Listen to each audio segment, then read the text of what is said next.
Acabei de assistir o filme Meu Nome é Agneta e já vim aproveitar logo pra falar sobre esse filme, que eu ainda tô pensando, eu tava revendo algumas cenas, né? Não me preparei pra esse vídeo, não me maquiei nem nada, mas é um filme que realmente me chamou a atenção, é muito profundo. Se foca muito na história da Agneta.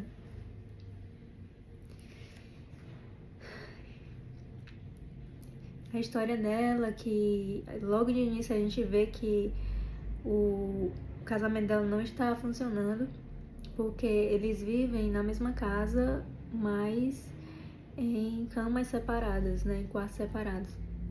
Então, quando acontece isso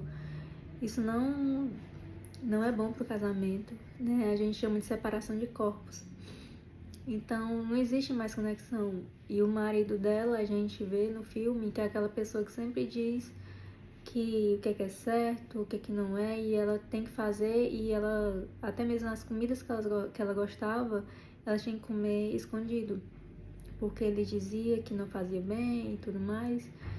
Então, a gente percebe isso de início, e ela sai do emprego, passa 25 anos, se não me engano, nesse emprego, e ela tinha um sonho, mas que durante esses 25 anos ela nunca tinha investido nesse sonho, que era de conhecer a França, né? Ela gostava muito da França, assistia vídeos sobre a França, mas não tinha ido ainda lá.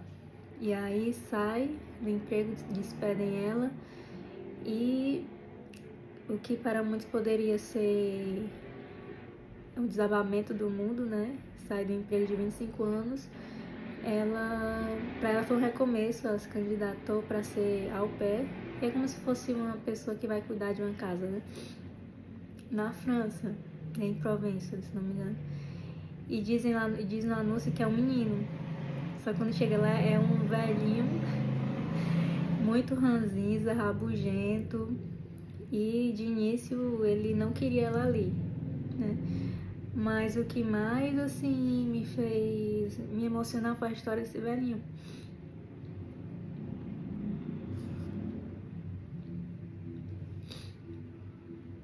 Porque eu sei que, como cristã, tem muitas pessoas que acreditam que os cristãos são homofóbicos, que o pessoal homossexual tem que odiar os cristãos.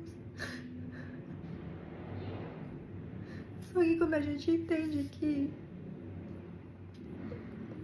tá todo mundo nessa vida tentando ser amado e ser compreendido, que todo mundo passou por traumas, por algum tipo de violência ou abuso, pelo menos a maioria das pessoas, né? E eu, como cristã, não odeio os homossexuais, embora muitas pessoas taxem os cristãos assim. E principalmente depois que eu estudei psicanálise, aí foi que eu entendi mais ainda, né? Então eu observei muito o sofrimento dessa pessoa. A gente vê logo no início do filme muitos assim, objetos, né? Sexuais, né? Peitos, pintos, né? Pode escandalizar algumas pessoas, mas pra gente que estuda isso é normal, né? Ver essas coisas. E pra mim, embora seja algo decorativo, né? Talvez ali do ambiente, mas pra mim significava muito mais além do que isso, né? Poder representar ali uma representação para aquele personagem da sua mãe e do seu pai, né? O peito, a mãe e o pênis, né? Do pai. Então não se aprofunda muito sobre a história desse personagem, né? Que eu esqueci agora o nome, é o Eina, né? Então eu me comovi muito com a história dele, porque infelizmente existe muito essa divisão, né? Pregam muito essa divisão entre, por exemplo, cristãos, conservadores e o pessoal que segue esse caminho, né, essa opção sexual é de outro lado, né, e que devem ser inimigos, e não é assim, né.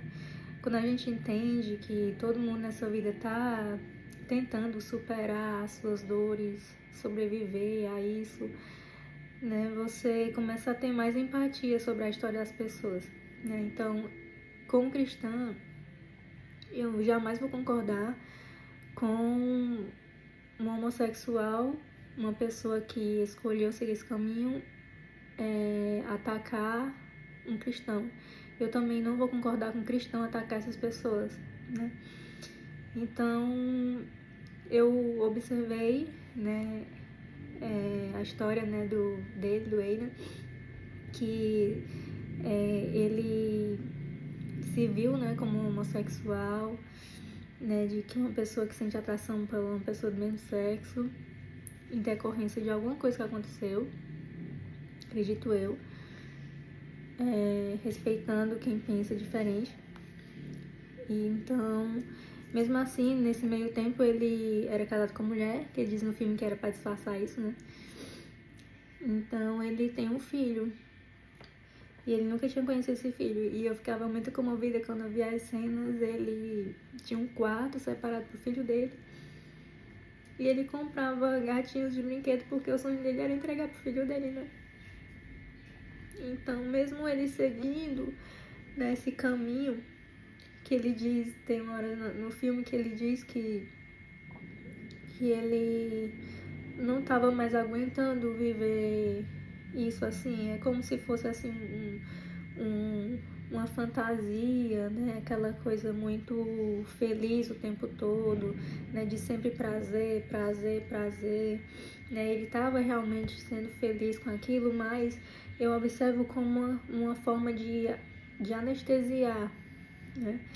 Era uma forma, ao meu ver, né, minha interpretação, de anestesiar uma dor, né, uma falta. Ele se sentia mal por ter abandonado o filho, por ter deixado a mulher dele, o filho dele, né, para ele poder seguir esse caminho que ele se sentia bem, né, dessa opção sexual.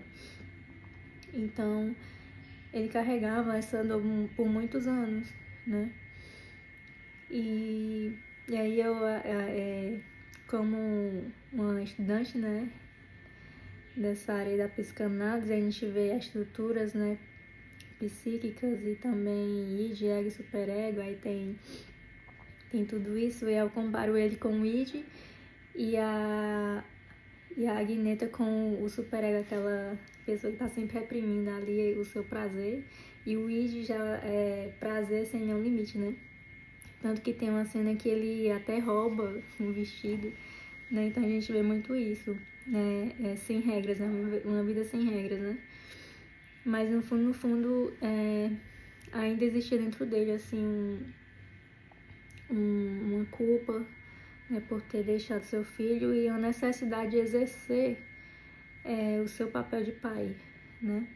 Então, ele não queria procurar o filho dele, né?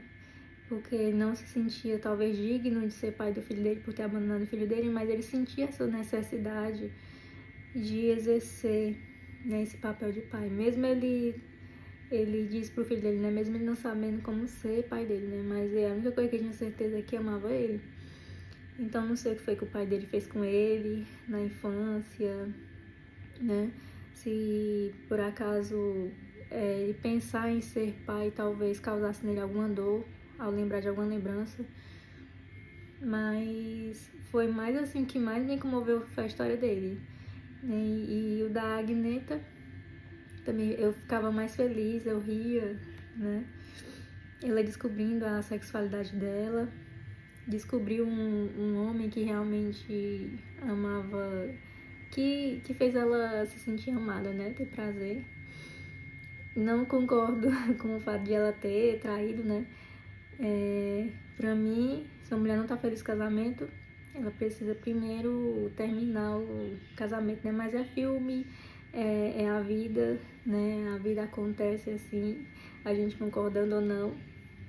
Então, Esse é o meu comentário, meu registro. É um filme muito legal para quem tem a mente aberta, principalmente também para quem estuda, né, psicanalista ou estuda psicanálise e comportamento humano. É muito interessante e muito profundo e eu gostei muito.